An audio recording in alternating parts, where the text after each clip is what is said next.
ان صنعتکاروں بینکاروں کو 22 خاندان کا نام دے کر ٹارگیٹ کیا گیا۔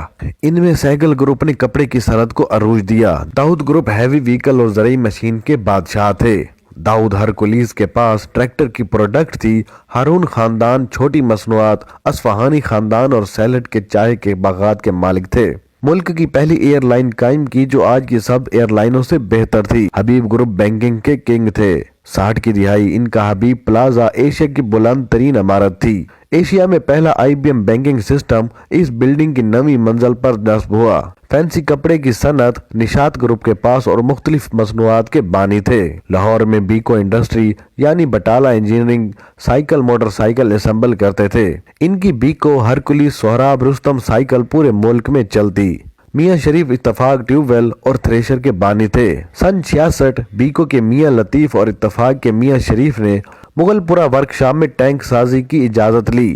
لارنس پور وولن ملز کی سوٹنگ دنیا میں نمبر 1 تھی، جو کہ پوری صنعتی ریاست تھی، جن کے مالک مشینری بنگلہ دیش لے گئے۔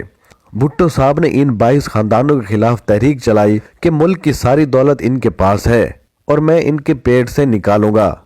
ہم عوام ان کے خون کے پیاسے ہوا کرتے تھے۔ ہم نے ان محسن خاندانوں کے خلاف خونی تحریک چلائی۔ بھٹو صاحب خود بھی فیوڈل تھے اور فیوڈلز یعنی بڑے زمینداروں نے پاور میں آ کر سب صنعتکاروں کی املاک بلا معاوضہ قومی ملکیت میں لے لی، جس کو نیشنلائزیشن کے نام سے یاد کیا جاتا ہے۔ لاہور کی بیکو اب پیکو بن کر تباہ ہوئی۔ سب جینیس خاندان تباہ و برباد ہوئے۔ بیکو کے میاں لطیف جرمنی چلے گئے، قسم پرسی کی حالت میں فوت ہوئے۔ اتفاق کے میاں شریف ملک چھوڑ کر گلف سٹیل ملز کے نام سے مڈل ایسٹ میں فیکٹری لگا کر بیٹھ گئے۔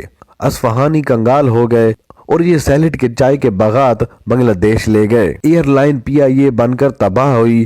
حبیب گروپ سے حبیب بینک چھین لیا گیا۔ سہگل گروپ نے کوہ نور جیسی بزنس امپلائزز پلاٹ بنا کر نیلام کر دی۔ کوہ نور پوٹوہار کی ماں کہلاتی تھی، جو کہ تباہ ہو گئی۔ مشرقی پاکستان میں جنرل ایوب خان کے دور کے میمن سنگھ اور نارائن گنج بہت بڑے انڈسٹریل زون بنگلہ دیش کے کام آئے۔ کراچی سائٹ انڈسٹریل اسٹیٹ جہاں گندھارا والے ہینو ٹرک بناتے تھے۔ شاہنواز لمیٹڈ شیورلیٹ اور مرسڈیز اسمبل کرتے تھے۔ سب کچھ نیشنلائز کر کے تباہ کر دیا گیا۔ ان خاندانوں میں سے اصفہانی کی بیٹی حسین حقانی کی اہلیہ امریکہ چلی گئی۔ بعد میں جنرل ضیاء نے صنعتکاروں کو ڈھونڈنا شروع کر دیا۔ ہارون خاندان کے محمود ہارون کو گورنر سندھ بنایا۔ شریف خاندان کو جنرل ضیاء الحق باہر سے لے کر آئے اور پھر اسی شریف خاندان کے نواز شریف نے ملک کو ترقی کی اس راہ پر ڈالا کہ آج کا ملک جو کچھ نظر آتا ہے اسی نواز شریف کے ویژن اور کاموں کی بدولت ہے، ورنہ بھٹو کی بیٹی تو موٹر وے بھی ختم کرنا چاہتی تھی۔ اور اسی ارب پتی شریف خاندان کو چور چور سننے کے لیے کبھی اندر کبھی باہر، کبھی جیل کبھی ضلع وطنی، کبھی 2 فلیٹ کہاں سے آئے، کبھی پاکستان کی دولت واپس لاؤ۔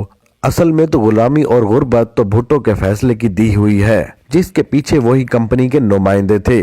عوام کو بے روزگار کیا۔ فیوڈلز، وڈیرے، چودھری، مخدوم، لغاری، جتوئی، ٹیوانے سب زمیندار اسمبلیوں میں پہنچ گئے اور الیکٹیبلز بن گئے اور صنعتکاروں کو تباہ کر کے لوگوں کو ان وڈیروں کا اور ملک کو IMF کا غلام بنا دیا گیا۔